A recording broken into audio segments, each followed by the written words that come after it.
Itulah sebabnya saudara-saudara, mari kita coba sedikit pergi ke kampungnya dia, membayangkan seorang penggembala, gembala domba yang dalam waktu sekejap dia menjadi pahlawan.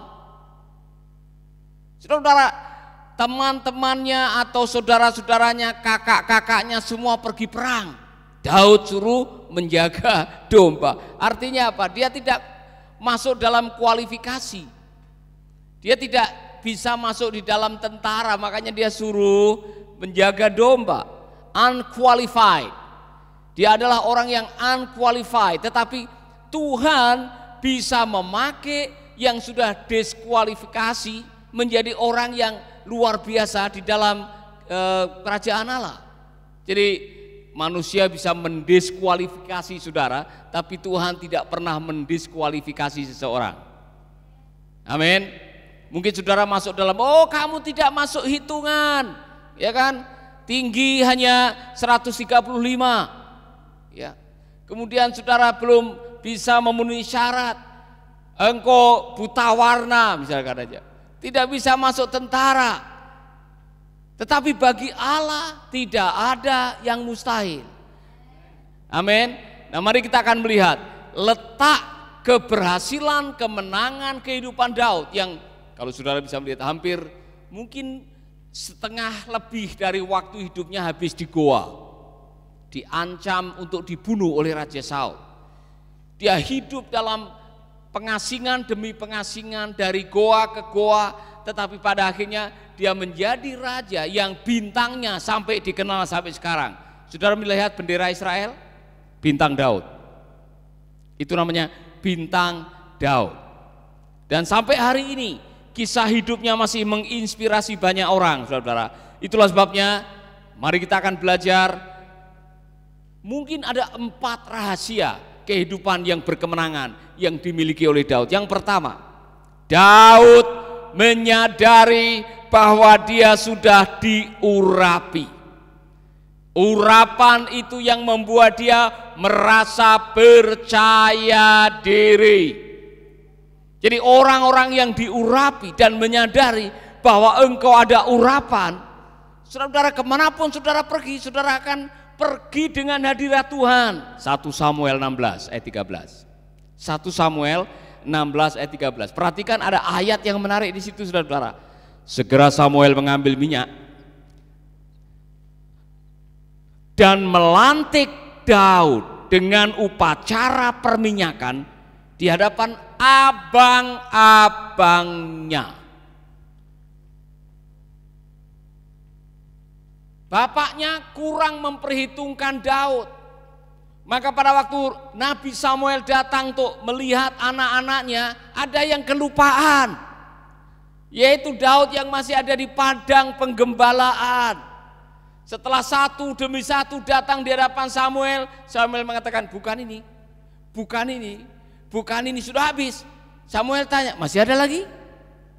Bapaknya baru ingat, oh ada, masih ada di sana. Saya mohon maaf, Daud masih pipinya merah ingusan. Barangkali dia tidak masuk dalam hitungan. Tetapi apa yang terjadi? Yang terjadi adalah justru dia yang diurapi. Bukan kakak-kakaknya yang gagah, yang badannya atletis, yang ganteng, yang barangkali dia kuat, tampil seperti seorang tentara perawakannya yang membawa wibawa. Daud tidak masuk di situ. Sekali lagi, Tuhan tidak memandang rupa, Dia tidak memandang harta, Dia tidak memandang penampilan, Dia melihat hati saudara. Rupanya Daud sudah dipersiapkan oleh Tuhan. Dan apa yang terjadi? Pada saat itu juga, perhatikan baik-baik, setelah dia diurapi, pada saat itu juga Daud dikuasai oleh Roh Tuhan. Sejak hari itu dan seterusnya, Roh Tuhan menyertainya. Sejak saat itu dan seterusnya, Roh Tuhan menyertainya. Jadi saudara tahu diurapi artinya apa? Disertai oleh Tuhan. Itu diurapi. Jadi diurapi itu bukan wah saudara punya penampilan yang unik lebih daripada yang lain. Saudara jalan dengan mengatakan bukan itu saudara. Itu bukan tanda bahwa saudara diurapi. Bukan kemana-mana membaca ayat, bukan kemana-mana mengucapkan bahasa roh, bukan itu. Diurapi artinya Anda disertai oleh roh Tuhan. Dan itu tidak bisa direkayasa. Seolah-olah atau pura-pura diurapi. Pernah ketemu dengan orang yang pura-pura diurapi? Gimana tuh Bapak ngomongnya? Suaranya tiba-tiba diubah seperti seolah-olah dia haleluya. Haleluya. Tuhan tolong. Ya, Tuhan tolong. Dengar baik-baik, urapan tidak bisa direkayasa. Urapan adalah penyertaan Tuhan. Dan saudara bisa merasakan. Orang lain di sekitar saudara juga bisa merasakan. Buktinya apa? Waktu Raja Saul galau, waktu roh jahat masuk ke dalam tubuhnya, dia cukup main musik. Dan roh jahat itu meninggalkan Raja Saul. Di dalam diri orang yang diurapi Tuhan, kemana-mana dia membawa penyertaan Tuhan. Kalau kemana-mana Anda membawa penyertaan Tuhan, kemana-mana Anda diberkati Tuhan. Katakan kepada temanmu, anointing attracts abundance. 1, 2, 3. Coba apa artinya? Saudara jangan mengucapkan sesuatu yang saudara tidak tahu apa yang saudara ucapkan. Ya, okay. Coba tahu enggak? Anointing attract abundance. 1, 2, 3. Anointing itu urapan, attract itu menarik, abundance itu kelimpahan. Jadi orang yang diurapi kemana-mana dikejar-kejar berkat. Itu maksudnya. Amin. Haleluya. Saudara pernah merasakan seperti itu? Sampai nolak-nolak berkat? Nah bukan hanya uang, kekuatan, kesehatan, sukacita, pertemanan itu berkat. Kemanapun saudara pergi, saudara dikejar-kejar berkat. Hidup saudara dalam kelimpahan. Anointing attracts abundance. Saya mau menyaksikan ini bukan untuk menyombongkan diri. Saya tidak ada maksud untuk menyombongkan. Kemarin saya pergi melihat rumah yang sedang dibangun untuk 2 anak saya. Saya beli rumah dan tidak ngutang bank. Saya tidak mau utang bank. Ini filosofi saya dari dulu. Saya tidak mau ngutang bank. Saya mau beli rumah dari uang tabungan sendiri. Beli rumah 2 di Munggu, saudara. Waktu saya lihat rumah itu ada yang 1 hampir selesai, 1 sedang didak. Saya bilang, saya ini jadi hamba Tuhan diberkati. Anointing attracts abundance. Kadang-kadang kalau saya pergi pelayanan, saya di mobil itu hanya lihat istri saya. Saya lihat istri saya kok cantik, ya kan? Saya kagum sendiri kok Paulus Wiratno bisa dapat istri yang cantik luar biasa ini. Saya diberkati. Siapa yang enggak berani apa? Siapa yang berani bilang Ibu Yayek tidak cantik? Ayo coba. Ya, menurut saudara dia cantik? Dia cantik. Saya aja suaminya tiap hari kagum, saudara. Pagi saya lihat dia, cantiknya bukan. Malam sebelum dia tidur, cantiknya bukan. Bahkan waktu mendengkur saya melihat juga dia masih cantik.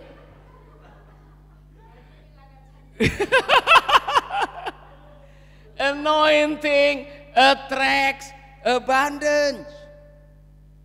Saudara, dalam situasi apapun juga jangan pernah meninggalkan penyertaan Tuhan dalam hidup saudara. Karena penyertaan Tuhan itu yang membuat Anda kuat, membuat Anda menang, membuat Anda berhasil. Ada orang-orang yang luar biasa nanti kita melihat di dalam kisah berikutnya. Anointing attracts abundance. Kadang-kadang kalau saya pelayan ke luar negeri, dalam negeri, saudara, kemana-mana saya dipertemuan dengan orang, bahkan ada yang nyari-nyari mau ketemu Pak Paulus. Untuk apa? Memberkati. Kalau bukan memberkati pelayanan, memberkati kehidupan keluarga kami. Anointing attracts abundance. Haleluya. Siapa yang pengen dikejar-kejar berkat?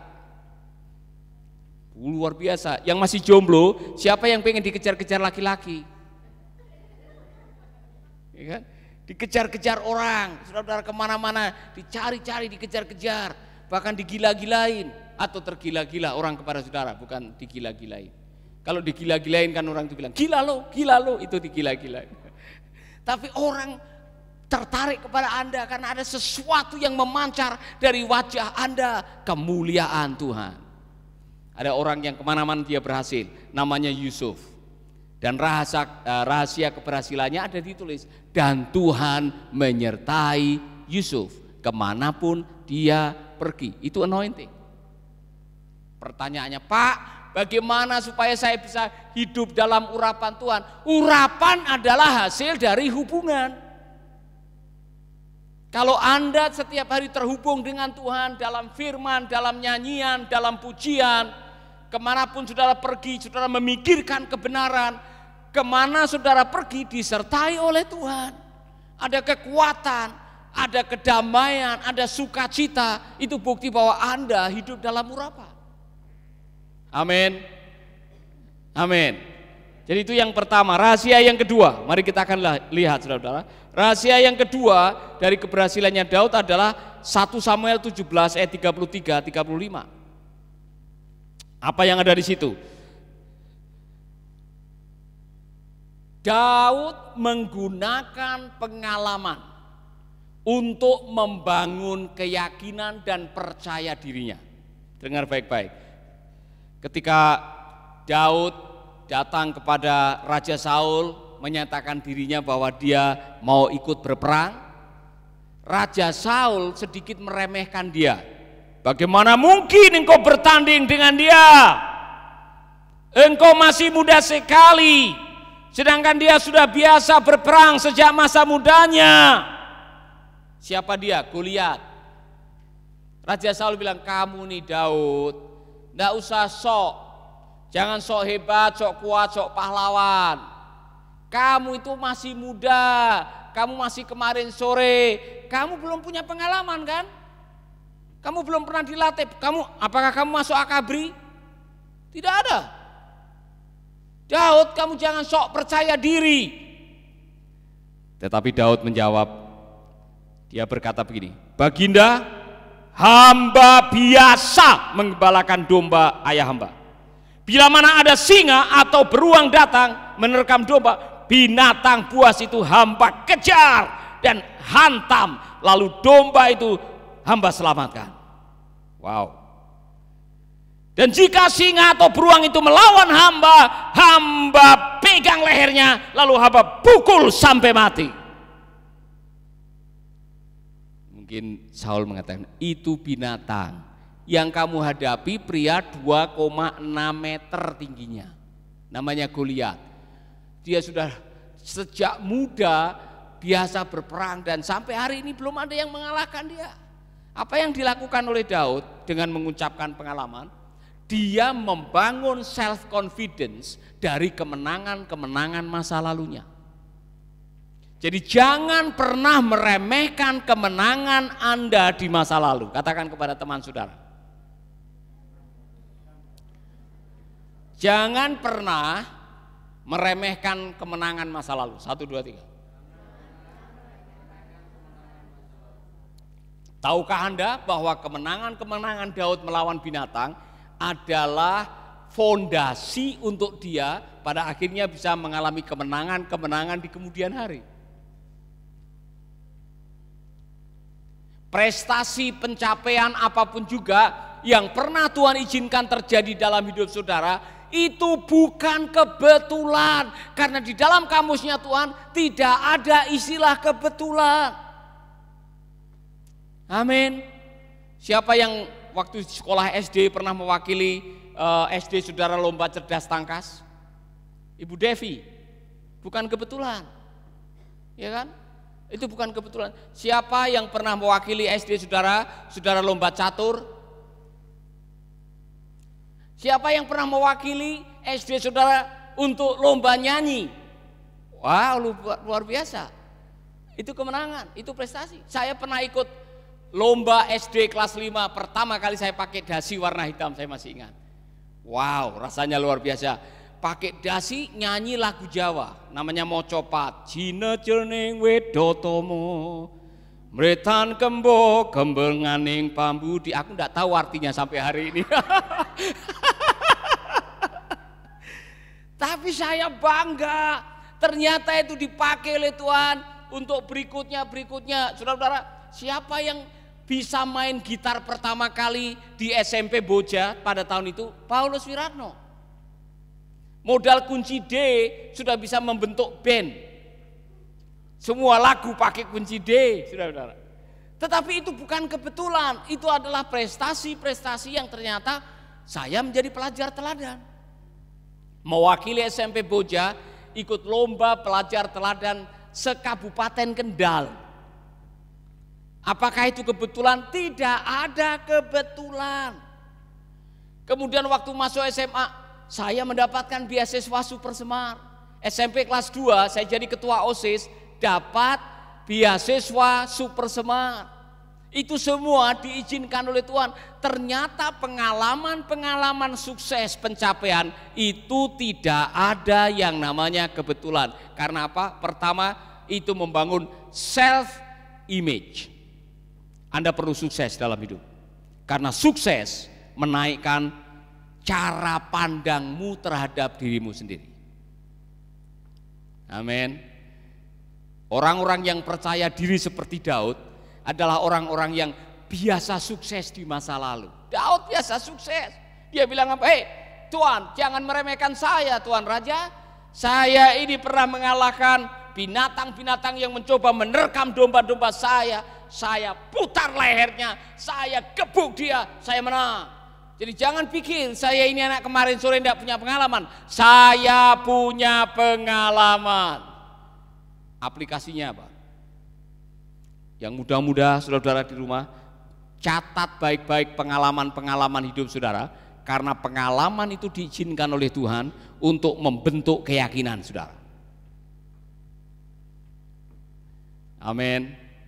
Pengalaman dipercaya, pengalaman gagal, pengalaman berhasil, semua campur jadi satu untuk apa? Untuk membentuk keyakinan saudara. Nanti kita melihat apa yang dilakukan oleh Daud.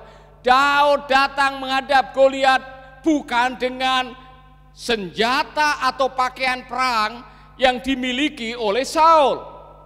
Dia datang dengan nama Tuhan. Saudara-saudara, mari kita akan belajar yang ketiga. Yang kedua tadi apa? Jangan meremehkan kemenangan. Karena kemenangan, pengalaman masa lalu itu bisa membangun self image saudara. Dan bisa membuat Anda menjadi pribadi yang kemana-mana Anda membawa kemenangan. Saya selalu mengatakan ini berkali-kali, saudara ucapkan, your self image always consistent with your self performance. Apa artinya?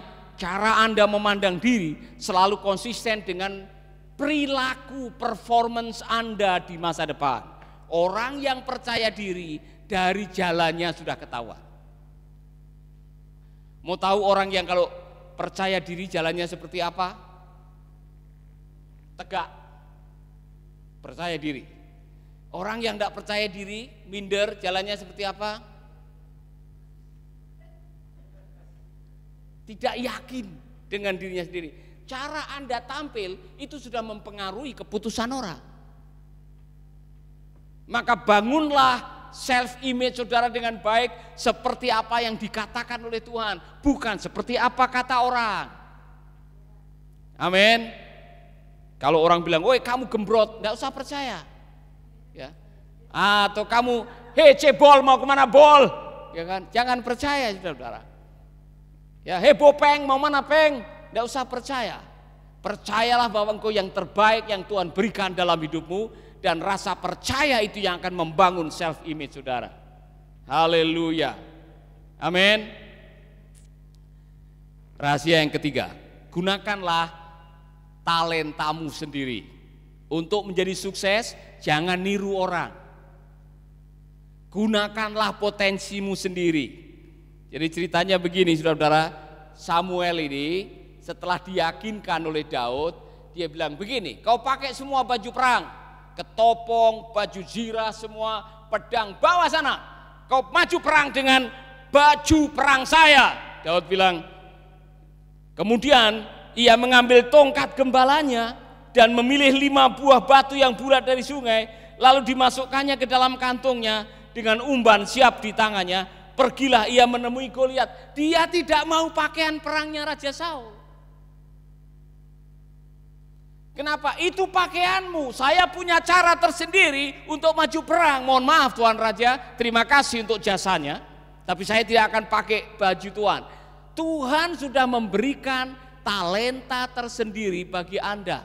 Jadilah dirimu sendiri dan maksimalkanlah talentamu untuk menghadapi tantangan hidup. Karena saudara-saudara, kalau Anda diciptakan unik oleh Tuhan, karena Tuhan mau engkau jadi dirimu sendiri, jangan jadi orang lain. Mengapa Tuhan tidak mencetak manusia di pabrik?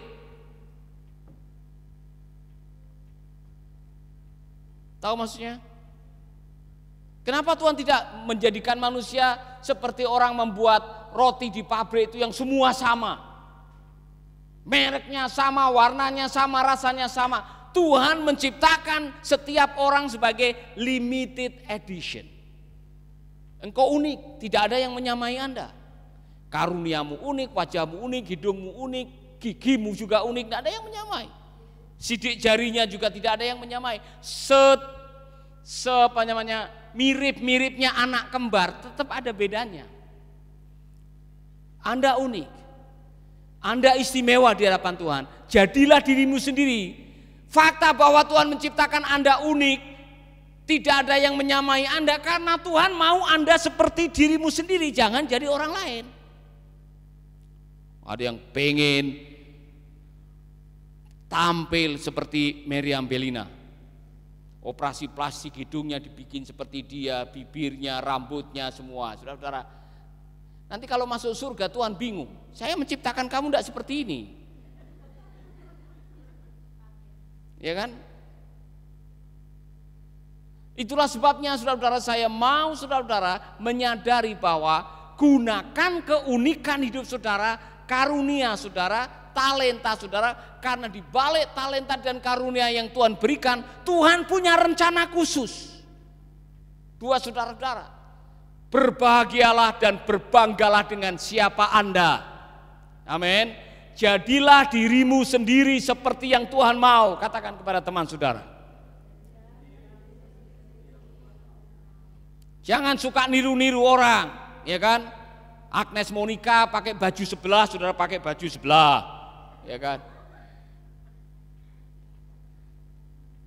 Siapa yang lagi ngetren sekarang, yang baru mendapatkan penghargaan itu, siapa namanya, yang nama belakangnya Manopo?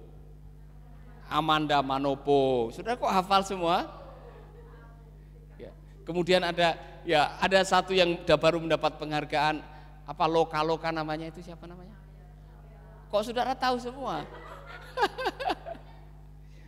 Model rambutnya mau pengen seperti dia, tasnya, bajunya, sepatunya, jamnya, semua pengen seperti dia supaya menyerupai. Hei, enggak usah menjadi seperti orang lain. Jadilah dirimu sendiri dan banggalah dengan apa yang ada. Karena Tuhan bisa pakai Anda. Waktu Anda ingin menjadi orang lain, Anda akan kehilangan jati diri. Daud bilang, mohon maaf Tuhan, saya tidak biasa perang, pakai senjata, pedang, teropong, keselamatan, atau baju zirah, atau sepatu perang. Mohon maaf. Dia tinggalkan, dia bawa tongkat penggembalaannya. Itulah senjatanya dia. Tongkat, dan kali ini dia ambil batu 5 masukkan di kantong dan dia pakai cara itu. Karena itu yang dia pakai untuk melawan binatang buas. Itu yang selama ini dia pakai untuk mengalahkan bahaya. Apa yang Tuhan sudah berikan dalam hidup saudara, itulah yang akan menjadi modal hidup saudara. Kembangkan. Amin. Haleluya. Saya kurang tahu kalau Saul dengan Daud suruh lomba menggunakan ketapel atau pengali-ali untuk mematikan musuh, Daud pasti menang karena itu adalah tiap hari dia latihan. Nah dia kan mengembalakan domba tiap hari, dia tidak ada kegiatan yang lain selain main kecapi, nyanyi. Pasti dia akan coba mungkin jadikan apa pohon jadi targetnya, dan dia luar biasa saudara-saudara. Dengan itu dia bisa mengalahkan Goliat. Amin. Terakhir,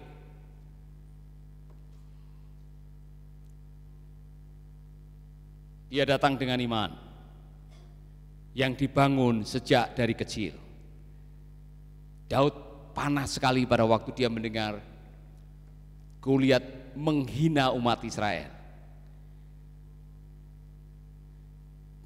Maka dia maju sendiri tanpa baju perang, tanpa senjata pedang, dan Goliat terhina.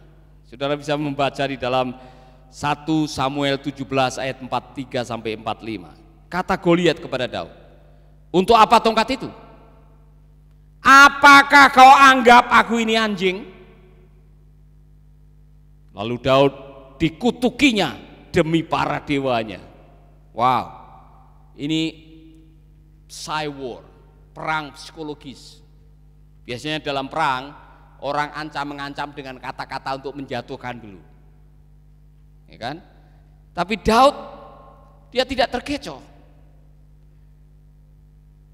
Lagi pula ia menantang Daud, katanya, "Ayo maju, akan kuberikan tubuhmu kepada burung dan binatang supaya dimakan."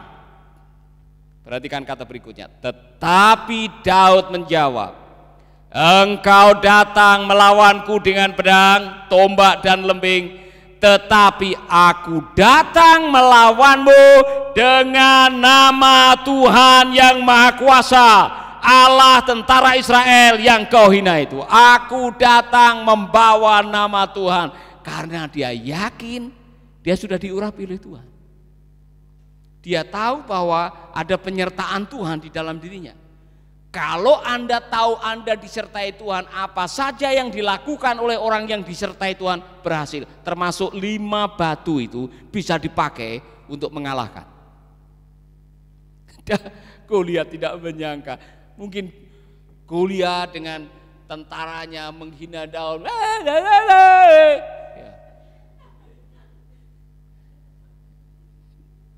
Pada zaman itu perang, sebelum perang beneran, hina menghina dulu, ya kan, karena hadap-hadapan, muka-muka, saudara-saudara. Ini tentaranya Goliat, sana tentaranya Daud. Mereka seperti saling menghina satu dengan yang lain untuk menjatuhkan moral mereka. Daud dengan yakin mengatakan, "Kamu datang dengan pedang, lembing dan tombak, aku datang dengan nama Tuhan." Mungkin dia sambil putar-putar pengali-alinya, kemudian dilepaskan, langsung kena dahinya.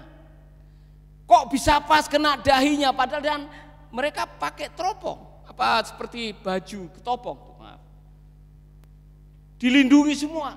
Kok pas dahinya yang kena? Bukan kebetulan. Di dalam hidup ini tidak ada kebetulan. Bagi orang yang diurapi, kemenangan sudah tersedia di dalam kehidupannya. Amin. Saudara-saudara, bukan hanya itu, Goliat jatuh. Daud membunuh Goliat dengan pedangnya siapa? Dia kan tidak datang dengan pedang, dengan pedangnya Goliat sendiri. Kemudian dia bawa kepalanya. Hari itu ada karnaval, pawai di jalan-jalan. Wanita-wanita mendengar bahwa Daud menang, Goliat mati. Maka mental tentara Israel mulai bangkit. Umat Israel yang ketakutan, bahkan Raja Saul yang ketakutan, semua datang melihat, menyaksikan arak-arakan kepala Goliat, dan semua menyanyikan, cewek-cewek menyanyikan. Lagu apa saudara? Daud membunuh berlaksa-laksa Saul beribu-ribu. Daud langsung dari gembala menjadi pahlawan. Hari itu dia menjadi pahlawan. Hari itu semua orang mengagumi Daud karena kemenangan demi kemenangan demi kemenangan. Daud menyadari kemenangannya adalah atas nama Tuhan. Ada lagunya itu. Lagunya Daud, tahu Pak?